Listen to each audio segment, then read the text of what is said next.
এর আগে আমরা অ্যাগ্লোনিমার ডাল কেটে চারায় বসিয়েছিলাম এবং প্রত্যেকটা বালির মধ্যে কাটিংয়ে বসানো হয়েছিল। সেই কাটিংয়ে বসানোর প্রত্যেকটা প্রসেস আমি আপনাদেরকে জানিয়েছিলাম যে আপনারা এইভাবে আপনারা বসান। আজকের ডেটে এসে কাটিংটি কিন্তু সফল হয়েছে, সেই ডালটি থেকে নতুন শিকড় গজিয়েছে এবং এখন কিন্তু এইটাকে কিন্তু সেই বালির পাত্রের মধ্যে না রেখে তার থেকে একটু এক সাইজ বড় পাত্রের মধ্যে এখন তাকে প্রতিস্থাপন করতে হবে এবং এই সমস্ত কিছু আজকে এই ভিডিওতে আপনাদের দেখানো হবে। কারণ চারা তৈরি তো আপনারা শিখে নিয়েছেন, এর পরবর্তীতে আমরা পাতা থেকে চারা তৈরির বিষয়টাও কিন্তু আমরা জানবো, কারণ এখনো সেটা প্রসেসিংয়ে আছে, সেটা কিন্তু হবে মনে হচ্ছে। তো যাই হোক, আজকে ডাল থেকে চারা তৈরি যেটা আমরা কেটে বসিয়েছিলাম সেটাকে আমরা প্রথম প্রতিস্থাপন করবো কি করে, তার পরবর্তী স্টেপে গিয়ে এই সমস্ত গাছগুলি কি পরিচর্যা করবো তা নিয়ে সমস্ত ভিডিওটি। তো পুরো ভিডিওটি স্ক্রিপ্ট না করে দেখতে থাকুন, কারণ অ্যাগ্লোনিমা কিন্তু আপনার আমার সকলের কিন্তু ভীষণ পছন্দের একটি গাছ, যে গাছটিকে ক্রয় করতে গেলে অন্তত 150 থেকে স্টার্ট করে 500-600 আনলিমিটেড একটা দাম নিয়ে নিতে পারে। আর সেই গাছটি যদি নিজেরা চারা তৈরি করে নিতে পারি সেটা কিন্তু অত্যন্ত কিন্তু আমাদের সাশ্রয় এবং আমাদের বেশ আনন্দের একটা বিষয় বাগানীদের, কারণ আমরা একটা গাছের চারা তৈরি করেছি। তো তার জন্য আপনাকে সবার প্রথমে যেটা করতে হবে সেটা হচ্ছে টব নিতে হবে। অবশ্যই আপনাকে টবটা যে মাপের টবে আপনারা চারা বসিয়েছিলেন তার থেকে একটু বড় সাইজের টব নিয়ে নেন, বা আপনার 6 ইঞ্চি মাপের টব নেন, 4 ইঞ্চি মাপের টব নেন, তবে 6 থেকে বড় নেবেন না। 6 থেকে নিচ থেকে 6 ইঞ্চি, 4 ইঞ্চি, 2 ইঞ্চি যেমন নেবেন তাতে হবে। এবার আমি 4 ইঞ্চি মাপ টব আমি রাখলাম এবং 6 ইঞ্চি থেকে 4 ইঞ্চির মধ্যে রাখার চেষ্টা করবেন। এবার আমি 4 ইঞ্চি মাপের একটা টব নিয়ে নিচ্ছি। এবার এই টবটিতে আমাকে চারাটিকে বসাতে হবে। এর জন্য আমাদের প্রয়োজন রয়েছে মাটির মিশ্রণ। আর এখানে কিন্তু যে মাটির মিশ্রণটি আগে যেমন ঘেঁষে করেছি, মাটিতে করেছি, এবার একটু আলাদা ডিফারেন্স মাটি নিয়ে নিয়েছি, কারণ এটা তো খুব সুন্দর অ্যাগ্লোনিমা হচ্ছে। এর আগে আমি একটা টেস্ট করে দেখেছি। এটার মধ্যে আমরা কি নিয়েছি, আমরা নিয়েছি মাটি নিয়েছি এবং বালি নিয়েছি এবং ঘেঁষ নিয়েছি, এই তিনটাই সমান সমান মাপে নিয়ে নিয়েছি। এই তিনটা কিন্তু কোনো রেশিও না, তিনটা সমান সমান মাপে আপনারা নিয়ে নেবেন। এটা যদি 3 ভাগ নেন, এটা 3 ভাগ, এটা 3 ভাগ, বা প্রত্যেকটা সমান সমান রেশিওতে আপনারা যেভাবে পারবেন আপনারা নিয়ে নেবেন। প্রথম অবস্থায় এর সঙ্গে কোনো রকম কোনো গাছের বাড়তি খাবার, ভার্মি কম্পোস্ট হোক বা আপনার মানে কি বলবো হাড় গুঁড়ো, শিংকুচি, এই সমস্ত কোনো কিছু অ্যাড করবেন না। এই অবস্থায় মাটিটিকে মিশ্রণ করবেন, মিশ্রণ করে আপনারা টবটিকে ভর্তি করবেন।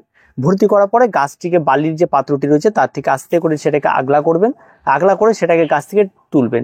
গাছটিকে টেনে হিঁচড়ে তুলতে যাবেন না, যেন গাছের রুটগুলি ছিঁড়ে যায়। অবশ্যই যেখানে চারা বসিয়েছেন সেখানে বালির মধ্যে আস্তে আস্তে করে চাপ দিয়ে বা বালিটিকে আগলা করে নিয়ে তারপর খুব যত্নের সঙ্গে চারাটিকে বের করে নিয়ে আসুন। বের করে নিয়ে এসে এবার আপনারা প্রথম অবস্থায় তাকে প্রতিস্থাপন করে দিন। এবার যেখানে প্রতিস্থাপনটা করবেন সেই মাটিটি কিন্তু অবশ্যই আপনাকে সম্পূর্ণ কিন্তু একটা জীবাণুমুক্ত করতে হয়। পরবর্তীতে সেখানে আমরা অ্যান্টিফাঙ্গাল ইউজ করব, সেটা অন্যরকম ভাবে। তো যাই হোক, এবার আমরা আস্তে আস্তে করে সেই গাছটিকে তার মধ্যে প্রতিস্থাপন করবো। ঠিক টবের মাঝামাঝিতে আপনারা এটা প্রতিস্থাপন করবেন। প্রতিস্থাপনের পুরো ভিডিওটি আমরা দেখাতে পারছি না, তার কারণ হচ্ছে আমি এক হাত দিয়ে ক্যামেরা এবং এক হাত দিয়ে গাছ লাগাচ্ছি, তাতে একটু অসুবিধা হচ্ছে। তাই আপনারা দেখুন টব ভর্তি, আর তার পরবর্তীতে আপনারা দেখতে পাবেন গাছটি লাগানোর। তো এটা আমরা করার পরে সব শেষে এসে আপনাকে যেটা করতে হবে সেটাই গাছের গোড়ায় অ্যান্টিফাঙ্গাল গোলানো জল আপনাকে ইউজ করতে হবে। এটা দেওয়ার পরে আপনার গাছটি সম্পূর্ণরূপে সেফ। এবার আপনার গাছটির পরিচর্যা শুরু। এবার গাছটিকে একটা হালকা রোদ, হালকা ছায়া লেগে এমন একটি জায়গায় রাখবেন। ঠিক 7 থেকে 10 দিন আপনারা এখানে রেখে দেবেন।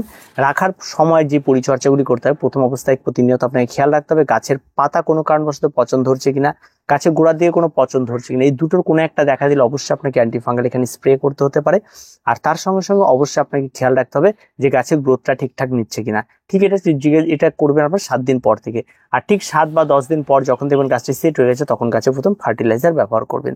আর এখানে যে ফার্টিলাইজারটি ব্যবহার করবেন সেটা হচ্ছে NPK 1261 এই ফার্টিলাইজারটি 1 লিটার জলে 2 গ্রাম গুলে নেবেন, নিয়ে এই প্রত্যেকটা গাছের জন্য 250 ml করে ব্যবহার করবেন। এর বেশি কিন্তু ব্যবহার করবেন না। ওই গুঁড়ানো জলটি দেওয়ার পর আপনারা এটাকে রেখে দেবেন এবং এই 1261 গাছের রুট সিস্টেম ভালো করবে। গাছ যাতে খুব তাড়াতাড়ি ধরে দিতে পারে শিকড়টি তা দেখবে এবং তার সঙ্গে সঙ্গে গাছের গুণগত মানের অনেকটা খেয়াল রাখবে। আর ঠিক এই সারটি প্রয়োগ করার আবার ঠিক 10 থেকে 15 দিনের মাথায় আপনারা আর একটা সার প্রয়োগ করবেন, সেটা হচ্ছে NPK 20-20-20। এই সারটি আপনারা একই রেশিওতে নেবেন, যে 1 লিটার জলে 2 গ্রাম নিয়ে আপনারা এটারও 200 ml করে দুটো গাছে ব্যবহার করবেন। ব্যবহার করে আপনারা গাছটিকে ছেড়ে দেবেন, আর কোনো রকম কোনো খাবার এই গাছে প্রয়োগ করবেন না। আর গাছটিকেও জাস্ট রেস্টে রেখে দিন, কারণ খুব এই সময় যদি আপনারা এটাকে বসান তাহলে খুব তাড়াতাড়ি সামনে ডরমিটারি পিরিয়ড চলে আসবে শীতের। আর এই সমস্ত গাছে ডরমিটারি সেরকম কিছু নয়, চারা আপনারা যে কোনো মুহূর্তে লাগাতে পারেন। আর গাছ এই সমস্ত কিছু মানে এই বর্ষাটাকে ইউজ করলে খুব ভালো সেটার জন্য। আর এই চারাটি যারা এটা ভিডিওটা দেখার পর মনে করছেন চারা বসাবেন, তারা এখন বসানোর মানে চারা হতে পারে, তার কারণে এখনো অক্টোবর মাস পুরোটা রয়েছে চারা হওয়ার জন্য, সেটা হয়েছে তাহলে আপনারা বসাতে পারেন। কিন্তু তার সঙ্গে সঙ্গে অবশ্যই প্রয়োজন রয়েছে একটা টাইমিং। আর এই টাইমিং এর উপর কিন্তু আমাদের ভিডিও করা রয়েছে গার্ডেনিং এর, তো টাইমিংটার একটু খেয়াল রাখবেন, দেখবেন এই সমস্ত টাইমিংগুলি যদি আপনি বুঝতে পারেন কোন গাছটা কখন বসালে খুব ভালো রেজাল্ট হতে পারে, তাহলে কিন্তু অত্যন্ত ভালো হয়। তো আর দেরি না করে আজকে এই পর্যন্তই, পরবর্তীতে আবার এই সমস্ত গাছগুলি বড় হলে কি পরিচর্যা হবে তার উপর দেখানো হবে। আর আজকে ছোট্ট একটা ভিডিওর মাধ্যমে আপনাদের এই সমস্ত গাছগুলি কিভাবে আমি রিপোর্টিং করলাম তা আপনাদের সঙ্গে শেয়ার করে নিলাম। প্রত্যেকে ভালো থাকবেন, প্রত্যেকে সুস্থ থাকবেন, আর চ্যানেলটিকে অবশ্যই সাবস্ক্রাইব করে রাখবেন।